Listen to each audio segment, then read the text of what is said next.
Tá a fim de fazer uma fezinha e ganhar até R$ 100 de bônus utilizando o nosso cupom FBOTECO? KTO.com. Acessa, link aqui embaixo na descrição.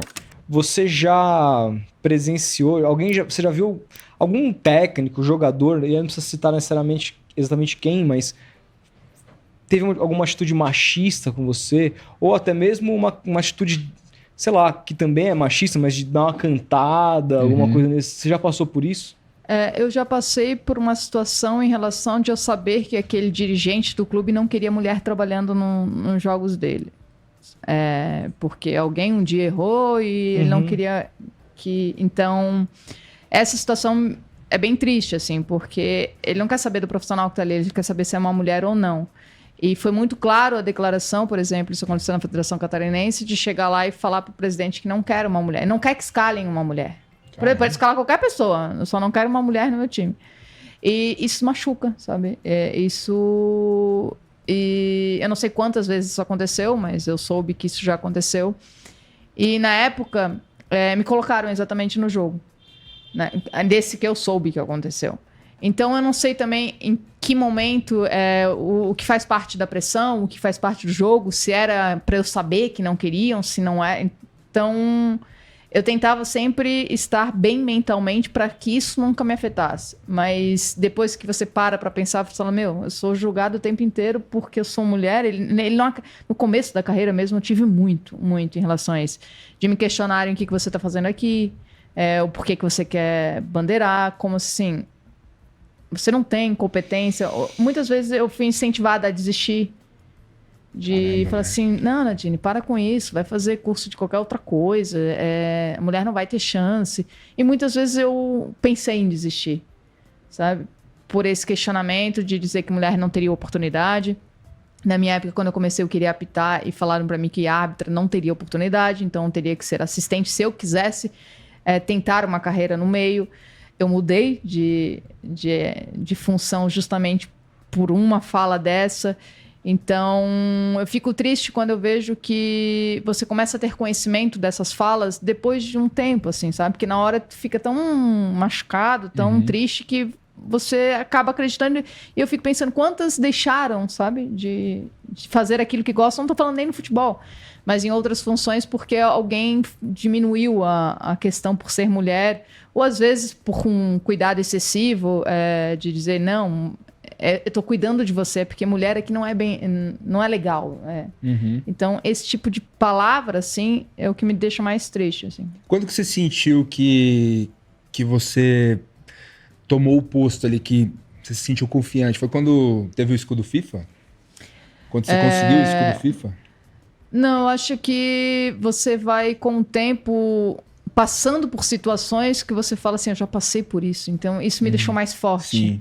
Então, cada situação que era muito difícil te deixava mais forte. Eu me sentia... Falava assim, se eu já passei por isso é porque eu estou preparada para estar aqui. Não é por um escudo ou por um jogo de um clássico. É mais pela questão do tempo e o quanto você passa por desafios. Assim. Eu acho que isso vai te deixando mais confiante. Então, quando a gente fala assim, um árbitro jovem, não quer dizer por idade que ele não possa conseguir, mas por tudo que ele já passou, vamos dizer assim. Será que ele já teve situações que ele precisou, sei lá, de uma força interior muito grande para tentar? Ou será que ele sempre só fez jogos que foram mais tranquilos e ele teve uma ascensão muito rápida? Então, eu acho que o que me fortaleceu foram as dificuldades que eu fui passando durante a minha carreira. Você lembra de qual foi o principal erro da sua carreira, assim? Polêmica. Não, assim, a gente sempre, claro que eu cometi erros. Eu não lembro de nenhum, cara. Mas assim, ai que bom, então nem eu vou lembrar. Não, tô brincando. Não mas assim, você ter errado contra o Palmeiras. Assim. Aconteceu um erro que me marcou bastante, porque eu odeio errar, tá, gente? Eu odeio. Eu me cobro muito, não preciso nem você me cobrar, eu já tô me cobrando. E a gente sabe quando a gente erra. Acho que ninguém precisa chegar lá e falar, tu errou aqui. Não, a gente sabe quando a gente erra. E uma vez eu errei, era Campeonato Catarinense, e eu errei da posição, até já contei essa história em outros podcasts, que era no escanteio, e eu sabia que aquela equipe saía rápido, sabe? Só que eu demorei para sair, porque no escanteio não tem impedimento, né? Mas a segunda jogada, eles saíam muito, a defesa saía muito e deixavam um jogador impedido pro segundo. E eu demorei para sair. E eu acabei marcando o lance. Eu acho que eu validei o gol e o gol estava impedido. Daí o que acontece? Tu vai para casa, né? Pé da vida, porque a torcida, né, faz um escândalo. De fato, eu errei, eu não tinha nem o que argumentar. O que eu precisava era saber o motivo pelo qual eu errei. E depois de analisando as imagens, eu vi que, de fato, eu demorei para sair. Então, foi um erro meu de posicionamento mesmo. E eu cheguei em casa super mal. E no outro dia da manhã, o meu primeiro paciente do consultório era torcedor desse time. Putz. E eu entro e só tinha ele na sala de espera. Ele chegou bem cedo, por sinal, né? Porque geralmente o profissional chega antes do paciente. E quando eu entro, ele fala assim, a doutora roubou o meu time. Putz. Aquilo me doeu tanto, porque eu falei, gente, eu já tô ruim que eu errei. Daí a palavra roubou é tão forte, porque tu sempre tenta fazer o melhor possível. E a pessoa acha que aquilo foi proposital, assim, e ele era meu paciente, ele sabia que eu não teria feito isso, mas é torcedor, né? Sim. E a gente sabe que na hora ele usa uma palavra que pra ele não é algo porque forte. roubar ficou meio que... Não se Folclore vê, do futebol, não olha né? isso muito pela parada, né? Literal da palavra. Literal, Isso, e eu já levei aquilo como... Pro literal. Eu me senti super ofendida, assim. E eu falei, seu Luiz, não... Eu peço desculpa por ter errado. Eu ainda falei pra ele a palavra, né? Por ter errado. E acabou prejudicando, sim, o seu time. E eu peço desculpa, não tem como voltar atrás. Mas com certeza eu não teria feito de novo. Dele, não sei o quê. Daí, quando eu atendi ele, depois eu atendi, eu falei pra minha secretária, desmarca todo mundo, porque eu não tenho estabilidade pra ficar aqui. Você ficou mal nesse Fiquei nível. muito mal. Eu ainda fico, né, contando.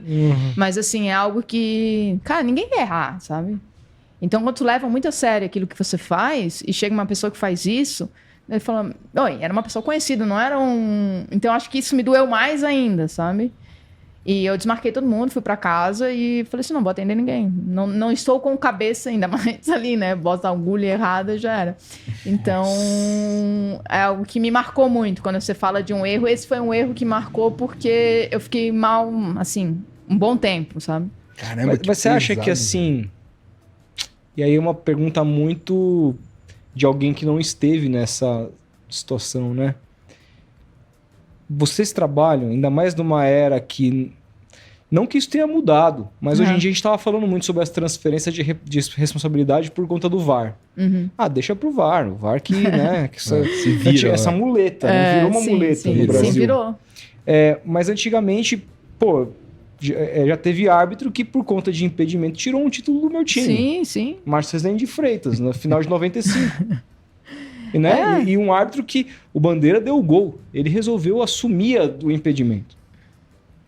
E aí, assim, nesse sentido, me parece que o preparo psicológico e até mesmo para engolir esse tipo de questão não precisa ser muito forte, porque você está mexendo com a emoção de milhares, milhões de pessoas. E aí, assim, eu fico pensando, é óbvio que é totalmente genuíno você ficar nesse nível. Eu não faço ideia de como eu ficaria se eu tivesse passado pela mesma coisa que você. Mas como é que era tratar isso no dia a dia para que você continuasse mentalmente forte? Para quando acontecesse porque assim, não é que vou só melhorar para não errar, isso é óbvio. Sim. Mas é saber também que você novamente iria errar de novo, porque você continua sendo ser humano. Um dia você ia sair errado de novo, porque a gente não é robô. Como é que era trabalhar essa cabeça? Primeiro, você tem que gostar muito do que você faz, né? E depois acreditar muito no que você faz também. Por exemplo, eu acredito muito no meu trabalho pelo fato do quanto eu me dedico para as coisas. Eu acho assim, a minha parte profissional eu sempre me dediquei muito no que eu estou fazendo. Então, isso faz com que eu acredite muito em mim, né? Quando eu mudei de carreira, eu falei assim, eu vou para uma televisão que eu não conheço nada de televisão, não conheço o meio da televisão, mas eu acreditava em mim. Eu pensava assim, quando eu fui questionada, que eu era louca de mudar de profissão, de sair do meu estado para ir para um lugar, eu falei, se eu não acreditar em mim, quem vai acreditar em mim? Claro. Então, se eu estudar, se eu me dedicar, eu posso fazer. Então, eu acho que o árbitro, ele precisa acreditar muito nele. Só que ele precisa ter uma estabilidade mental muito grande, porque se ele passa por várias dificuldades seguidas e não tem um suporte, ele vai ser inseguro. Ele já não vai mais acreditar que o que ele está fazendo está certo. Então, quando eu falo um árbitro, que nem o Wilton Pereira Sampaio, cometeu um grande erro ano passado. Se ele começar sendo escalado na sequência, cometendo um erro e aquela pressão toda, pode ser que ele acabasse prejudicando ainda mais a sua carreira, né? E essa temporada ele já voltou um pouco melhor, pelo menos no Campeonato Goiano que eu estava fazendo. Mas essa parte mental, quando eu falo da profissionalização, é isso, o suporte. A CBF disponibilizava uma terapeuta, uma psicóloga para trabalhar com a gente, só que assim, ela trabalhava com 500 árbitros, não tem condições. Então, ou você faz uma terapia, e eu falo assim, é diferente também a responsabilidade que eu tenho com o meu trabalho e a responsabilidade que você tem com o seu trabalho. Então, isso é muito pessoal.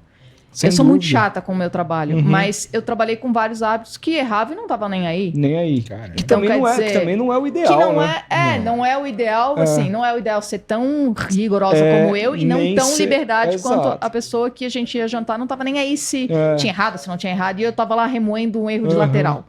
Então, quer dizer, vai muito da pessoa, assim.